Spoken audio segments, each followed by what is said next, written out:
Welcome to Uma Siva kitchen. Today recipe non veg recipe தாங்க பார்க்க போகிறோம்.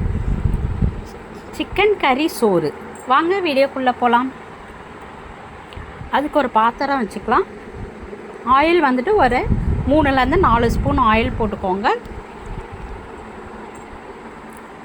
நான் வந்துட்டு 1/2 கிலோ அரிசியில் தான் செய்ய போகிறேன். 1/2 கிலோ அரிசி, 1/2 கிலோ சிக்கன், 1/4 கிலோ சிக்கன் கூட போட்டுக்கலாம். பட்டை, லவங்கம், ஏலக்காய், கல்பாசி எல்லாம் நல்லா பொரிய விடுங்க.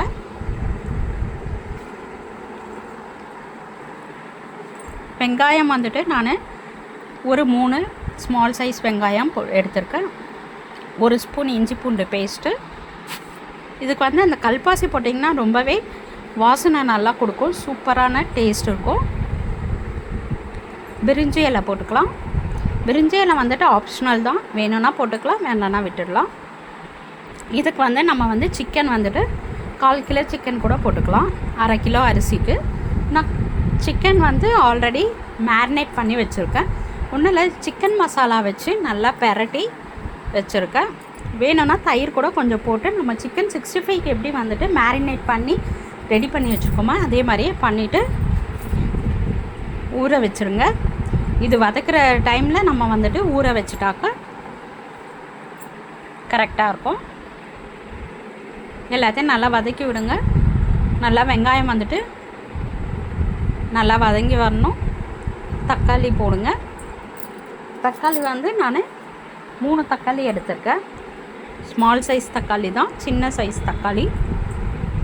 எல்லாத்தையும் நல்லா வதக்கி விடுங்க. வெங்காயம் போட்டுட்டு இஞ்சி பூண்டு பேஸ்ட்டு போடுங்க. அப்போ தான் நம்மளுக்கு வந்துட்டு அடி பிடிக்காத இருக்கும். ஸோ புதினா போட்டுக்கலாம்.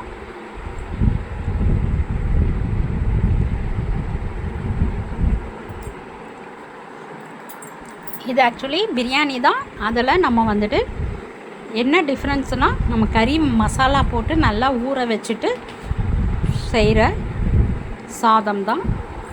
ஸோ சாஃப்டாக வர்றதுக்கு அரிசி வந்துட்டு நம்மளுக்கு வெந்து வரும்போது சாஃப்டாக வரணுன்னா இந்த டிப்ஸை ஃபாலோ பண்ணுங்கள். பாதாம் வந்துட்டு ஒரு 3 பாதாம் போடுங்க. அது நல்லா நம்ம சாதத்தோடு சேர்ந்து நல்லா வந்துட்டு நம்மளுக்கு சாஃப்டாக வரும். ரைஸு ஹார்டாக இல்லாத நம்மளுக்கு சாப்பிட்றதுக்கு அடைக்காத சாஃப்டாக சூப்பராக இருக்கும். அதுக்காக தான் நம்ம பாதாம் சேர்த்துருக்கோம். ஸோ எல்லாத்தையும் நல்லா கலந்து விட்டுக்கோங்க. பாருங்கள், எண்ணெய் பிரிகிற அளவுக்கு நல்லா வதக்கி விட்டுக்கோங்க. இப்போ பாருங்கள், இதை நான் மேரினேட் பண்ணி வச்சுருக்க சிக்கனை போடுறேன். மசாலா தடவின சிக்கன் சோறு கூட சொல்லலாம். ஸோ எல்லாத்தையும் நல்லா கலந்து விட்டுக்கோங்க.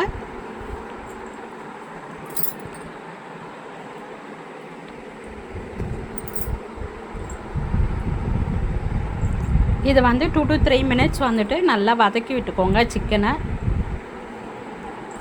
அப்போ தான் நம்மளுக்கு நல்லா வெந்து வரும். நம்மளுக்கு டம் போடும்போது நல்லா வெந்து வரும். இதை மாதிரி செய்யுங்க, சூப்பராக இருக்குங்க ரைஸு. வெறும் மிளகாத்தூள் ஒரு 1/2 ஸ்பூன் போட்டுக்கலாம்.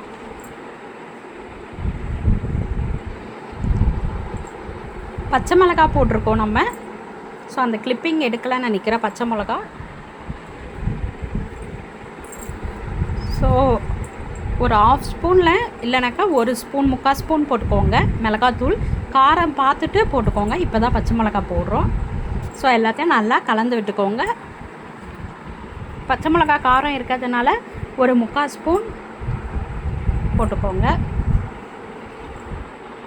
பிரியாணி மசாலா போட்டுக்கலாம். பிரியாணி மசாலா வந்துட்டு ஆப்ஷனல் தான், வேணும்னா போட்டுக்கலாம். நான் பிரியாணி மசாலா ஒரு 1/2 ஸ்பூன் போட்டிருக்கேன். தனி மிளகாத்தூள் தான் நான் யூஸ் பண்ணியிருக்கேன். ஸோ மிளகாத்தூள் வந்துட்டு காரம் பார்த்துட்டு நீங்கள் ஆட் பண்ணிக்கோங்க. ஃபஸ்ட்டு ஒரு 1/2 ஸ்பூன் போடுங்க. அப்புறம் தண்ணி கொதித்து வரும்போது டேஸ்ட் பண்ணி பாருங்கள். அப்போ காரம் கரெக்டாக இருந்ததுன்னா விட்டுருங்க, இல்லைனாக்கா கொஞ்சம் கூட ஆட் பண்ணிக்கோங்க.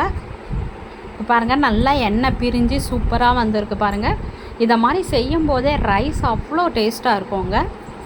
எவ்வளோ நீங்கள் வதக்குறீங்களோ அவ்வளோவா நம்மளுக்கு ரைஸ் நல்லா டேஸ்ட் வரும். ஸோ தயிர் கொஞ்சம் போட்டுக்கலாம்.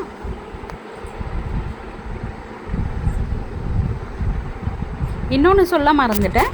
இப்போ நம்ம சிக்கனில் வந்துட்டு மேரினேட் பண்ணியிருக்கோம் இல்லையா, அதுவும் சிக்கன் 65 மசாலா தானே, ஸோ அதுவும் காரம் இருக்கும். ஸோ எந்த நம்ம மிளகாத்தூளும் ஆட் பண்ணும்போது காரம் ஜாஸ்தியாக ஆகிடக்கூடாது.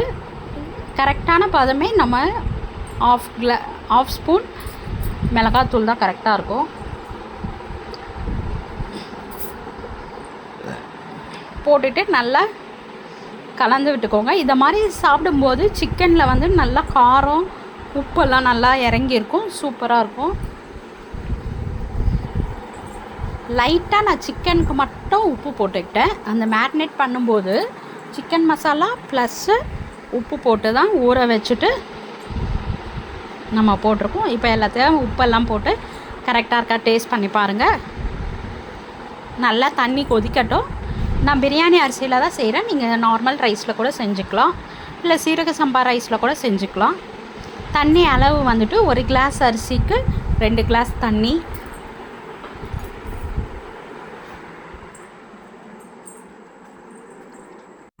இப்போ அரிசி போட்டுக்கலாம். நல்லா தண்ணி கொதிக்குது. அரிசியை போட்டுட்டு ஒன்றுமே இல்லை, ஒரு 10 நிமிஷம் வந்துட்டு ஹை ஃப்ளேமில் வச்சுருங்க. அப்புறமா லோ ஃப்ளேமில் வச்சுட்டு மூடி வச்சுருங்க. 10 நிமிஷமும் இப்போவே வந்துட்டு மூடி வச்சிடணும். அப்புறம் 10 நிமிஷம் ஹை ஃப்ளேமில் வச்சுக்கோங்க. அப்புறமா ஸ்லோ ஃப்ளேமில் வச்சுட்டு லோ ஃப்ளேமில் வச்சுட்டு அப்படியே மூட்டினது அப்படியே இருக்கட்டும். எதுவும் கல் வைக்க தேவையில்ல, சுடு தண்ணி வைக்க தேவையில்ல, எதுவுமே வைக்க தேவையில்ல. ஜஸ்ட்டு ஒரு மூடி போட்டு மூடினாலே போதும். நம்மளுக்கு சூப்பராக அதுவே தம் போட்ட மாதிரி சூப்பரான கறி சாதம் ரெடி ஆகிடுச்சு. பாருங்கள், சூப்பராக இருக்குது பாருங்கள். இந்த வீடியோ பிடிச்சிருந்ததுன்னா லைக் பண்ணுங்கள், ஷேர் பண்ணுங்கள், சப்ஸ்கிரைப் பண்ணிக்கோங்க. உங்கள் ஃப்ரெண்ட்ஸ் அண்ட் ரிலேட்டிவ்ஸ்க்கும் ஷேர் பண்ணுங்கள். தேங்க்ஸ் ஃபார் வாட்சிங். Bye bye.